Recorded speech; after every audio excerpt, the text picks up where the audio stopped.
I'm Dr. Christopher Dobry, a board-certified surgeon, and this is the MACRA Minute.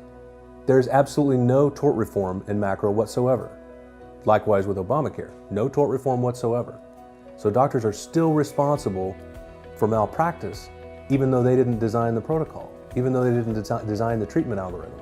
They still can be sued by patients for following the requirements of the government, of the MACRA law, that they disagree with.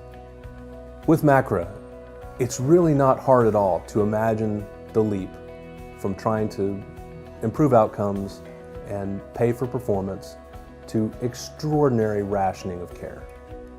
When the government is deciding exactly how much money is going to be spent, the doctors involved are going to be told exactly how to treat patients. And that's one word: rationing. Death panels. Is your doctor accepting a lower rate of pay in order to have a steady stream of income by following treatment protocols that perhaps aren't the best for you and your children, your family? How would you know? That's what MACRA is. That's how MACRA works.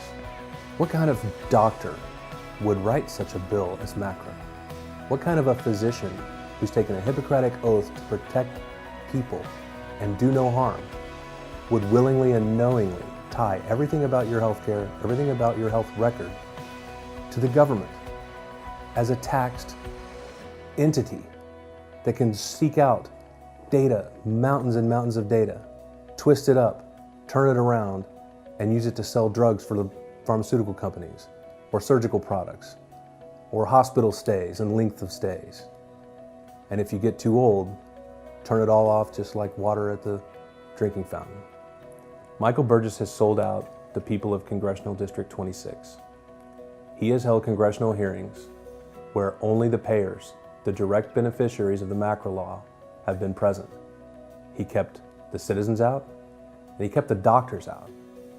He has used MACRA to control our entire healthcare system from its delivery point, its access point. Dr. Burgess knew he was doing this. 90% of his campaign funding comes from outside Congressional District 26. That's Big Pharma, that's the health insurance companies, and that's agencies who benefit directly from the MACRA law. It's time for him to go.